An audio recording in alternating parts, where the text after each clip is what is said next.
अकोल्यातील प्रख्यात भारतीय सेवा सदन संस्थेवर कोट्यावधी रुपयांच्या गैरव्यवहाराचे गंभीर आरोप करण्यात आले आहेत। संस्थेचा शैक्षणिक हेतू बाजूला ठेवून व्यावसायिक व्यापार झाल्याचा ठपका इंटकचे राज्य उपाध्यक्ष प्रदीप वखारिया यांनी पत्रकार परिषदेत केला असून तात्काळ चौकशी करून कारवाई करण्याची मागणी करण्यात आली आहे।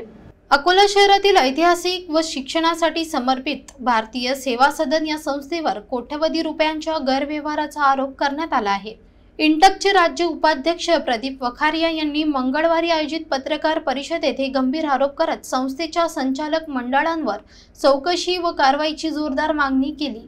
स्वातंत्र्यपूर्व काळात राधादेवी गोयंका यांच्या सेवाभावी प्रेरणेतून स्थापन झालेली ही संस्था आज एका कुटुंबाच्या नियंत्रणाखाली केवळ व्यावसायिक उद्देशासाठी वापरली जात असल्याचे आरोप वखारिया यांनी केले।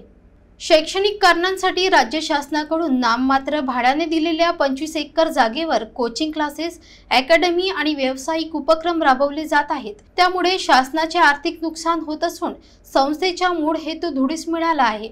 विद्या मंदिर शाळा जी कधी काळी गरिबांसाठी शिक्षणाचे केंद्र होती, आज बंद असून त्या जागी न्यू अकॅडमी सारख्या खासगी शाळा सुरू करण्यात आल्या आहेत। वखारिया यांनी यास राधादेवी गोयंकाच्या धोरणाला तिलांजली असे म्हटले। संस्थेत अपारदर्शक आर्थिक व्यवहार, नातेसंबंधातून संचालक मंडळांचे नियंत्रण आणि विद्यार्थ्यांकडून अमाप फी घेतल्याचेही त्यांनी नमूद केले। या पार्श्वभूमीवर वखारिया यांनी जिल्हाधिकारी अजित कुमार आणि शिक्षणाधिकाऱ्यांनी चौकशी करून शासकीय जागा ताब्यात घेण्याची मागणी केली आहे।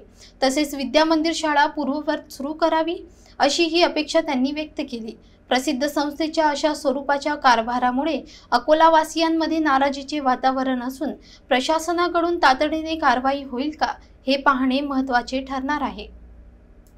शासन भूखंड जवळपास 25 एकर जागेवर शासन भूखंडाच्या अटी व शर्तीचा भंग करून जी संस्था केवळ विद्यार्थ्यांना अमाप फी लावून आणि त्या कॉलेजमध्ये शिक्षकांची, प्राध्यापकांची भरती करताना जो अमाप पैसा घेतला जात आहे आणि जे केवळ एक स्वतःच्या मालकीची प्रॉपर्टी समजून एक संस्था चालवत आहेत, त्या विरुद्धचा हा माझा लढा आहे।